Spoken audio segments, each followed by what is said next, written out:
서울 창업허브와 함께하는 성공창업 준비 매뉴얼 교육과정 13회차를 시작하겠습니다. 13차시는 팀 구성에 관련된 얘기를 하려고 합니다. 자, 지금까지 한 내용을 전체적으로 한번 살펴보도록 하겠습니다.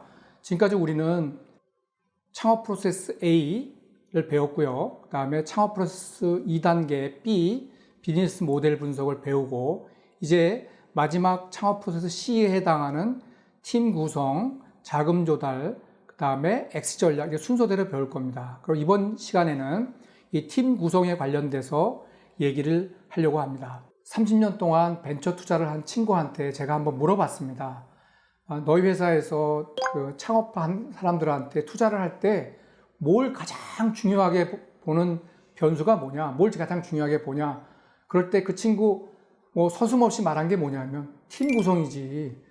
창업자하고 그 팀에 있는 창업하는 사람들의 그 사람만 보면 이 회사가 망할지 흥할지 알 수 있다는 겁니다. 그리고 두 번째, 제가 창업을 심사할 때 제가 그 창업하는 모든 사업 아이템에 대해서 다 알지 못합니다. 그렇기 때문에 내가 어떤 기술을 아는 것은 제가 그 기술을 읽고 평가를 하지만 기술 잘 모를 때 항상 보는 게 뭐냐면 바로 이 팀 구성을 봅니다.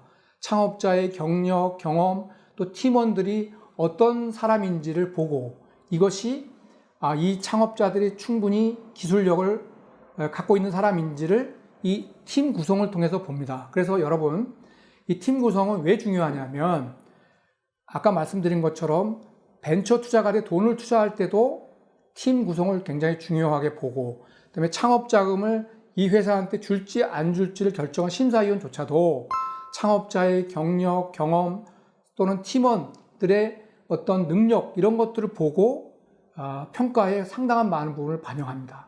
그래서 우리가 팀 구성을 적을 때 어떤 내용을 적어야 될지 이제 사례를 보면서 설명해 드리도록 하겠습니다. 자, 그림에 나와 있는 이 내용을 보신 이 창업팀은 VR 창업을 한 팀입니다. 제가 이 VR 창업한 팀을 다른 외부 기관에 추천을 했었는데요. 제가 이 추천한 그 배경이 뭐냐면 이분들이 갖고 있는 경력이 너무 화려한 겁니다. 여기 보시면 대표님이 어떤 분이시냐면 여기 보시면 NC소프트에서 팀장을 하시고요. 웹잼이라고 하는 우리나라의 게임 회사 중에서는 제일 큰 회사의 팀장을 하셨고요. 여기 프로그래머도 보십시오. 서울대 컴퓨터공학과를 나오고요. 실제 IBK 기업은행에서 하드웨어 뱅킹을 연구하는 분이시고요. 그다음에 세 번째, 여기 이 회사의 CSO, CFO, 전략 재무 담당하시는 분은 학력도 좋죠. 서울대학교 재료공학과를 나오시고 서울대 경영학과로 복수 전공하시고 그 산업은행에서 그 벤처 투자를 심사하고 또 그 대출을 관리하는 그런 업무도 하고 또 대우증권에 와서는 이 철강 분야 그 기업 애널리스트를 했습니다. 제가 지금까지 창업 관련된 대표님이나 팀원들의 경험이나 경력을 봤을 때 이렇게 화려한 팀이 없었어요. 그래서 저는 이 팀을 VR 창업을 꼭 성공할 것이라고 해서 제가 추천하게 된 이유가 뭐냐면 이분들이 갖고 있는 경험, 학력 이런 것들을 볼 때 이런 분들이라고 하면 충분히 VR 창업을 할 수 있는 기술력도 갖고 있고 그다음에 한국의 최고뿐만 아니라 전 세계의 VR 창업을 할 수 있는 능력이 있다 이렇게 제가 평가를 했습니다. 그래서 우리가 창업 그 사업 계획서를 쓸 때 그 PSST, T가 마지막이 팀이지 않습니까? 그 팀을 쓸 때 이렇게 대표님의 경력, 경험, 그다음에 팀원들의 자세한 어떤 학력들을 이 예시처럼 자세히 기술을 해야 됩니다. 자, 그 다음에 또 우리가 어떤 고민이 있냐면 그럼 만약에 팀원들하고 팀장 그 창업자가 경험이나 경력이 좀 부족해요. 그럼 이걸 좀 보완을 해야 됩니다. 그 보완하는 방법으로 설명드리고 싶은 거는 외부 협력 파트너입니다. 회사라는 게 기술을 개발하고 또는 마케팅을 하려고 그러면 창업자 혼자 하는 것이 아니라 외부의 유명한 회사를 같이 협력해서 하는 그러한 내용들을 기술하게 되면 심사위원들이 되게 큰 가점을 주게 됩니다. 여기 보시면 예를 들은 그 외부 협력 파트너는 코스피 상장 회사인데요. 2017년 매출액이 3천억 정도 되는 굉장히 좋은 회사입니다. 이 회사하고 지금 공동 협업을 하고 협의 중에 있다 하는 내용들을 쓰는 거죠. 그러니까 자기네들이 부족한 부분들을 이렇게 훌륭한 외부 연구 협력하는 파트너하고 같이 한다는 것들을 기술해 주는 게 굉장히 중요합니다.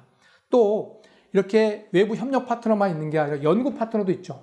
어떤 유명한 연구소하고 같이 뭐 협력한다든지 한국 뭐 전자부품통신연구원이라고 하는 국영기업체하고 기술 개발을 공동으로 한다든지 정부의 화학연구소라고 하는 그러한 연구원하고 같이 연구를 한다든지 아니면 대학에 있는 어떤 산학협력단하고 같이 연구를 하는 그런 프로젝트라고 하든지 이런 팀의 전문성이 부족할 경우에는 이런 외부 협력 파트너를 기술하는 것이 굉장히 중요합니다. 그리고 또 하나 외부 협력 파트너 말고 창업을 하게 되면 사실은 자문해 줄 만한 능력 있는 사람이 사실 많이 없습니다. 그래서 여러분들의 네트워크를 활용해서 자문 그룹 같은 것들도 하나 기술해 주시면 대단히 중요합니다. 여기 예시를 든 것처럼 이 자문 그룹은 네 명이 있는데 뭐 교수님도 계시고 대기업에서 전략을 담당하는 또는 마케팅을 담당하는 분들도 있고 그다음에 해외에서 영업을 했던 경험이 있는 분도 계시고 또 언론사 네트워크도 계시고 또 대기업에서 근무했던 이런 분들을 우리 창업하는 회사의 자문 그룹이라 그래서 이런 분들이 우리가 창업을 하는 과정에서 이런 분들이 도움을 받는다 하는 이런 내용들을 기술하는 것들이 굉장히 중요합니다. 다시 한번 정리를 하자면 팀을 보고 팀원들의 능력이나 경험이나 또 실력이나 그런 네트워크를 가지고 이 회사가 기술력이 있고 앞으로 창업에 성공할 수 있다 하는 것들을 평가하는 대리 지표이기 때문에 창업자 대표뿐만 아니라 직원들의 능력 있는 그런 것들을 자세히 기술을 해야 된다는 게 첫 번째고 두 번째 그런 것이 부족할 경우에는 외부 협력 기업들에 들어가고 같이 협력하는 그런 내용을 담을 수도 있고 세 번째는 더 나가서 자문해 줄 수 있는 그런 것들도 기술을 하게 되면 팀 구성의 내용들이 굉장히 풍부해집니다. 자, 그러면 마지막으로 우리가 요약 문제를 풀어보면서 팀 구성의 중요성을 마무리하도록 하겠습니다. 자, 마무리 요약 문제 한번 제가 읽도록 하겠습니다. 창업자들은 사업계획서를 작성할 때마다 다른 어떠한 항목보다 팀 구성에 많은 노력과 좋은 팀 영입에 심혈을 기울여야 합니다. 왜 그러냐면 팀 구성이 잘 안 되면 어떻게 보완할지가 되게 중요합니다. 그래서 팀 구성에 보완하는 방법에는 대표적으로 뭐죠? 외부 협력 파트너, 두 번째는 자문 그룹들을 만들어서 기술하면 됩니다. 자, 이번 시간에 정보사업계획서의 4분의 1에 해당하는 PSST, 팀 구성에 관련된 내용들을 설명하였습니다. 수고하셨습니다.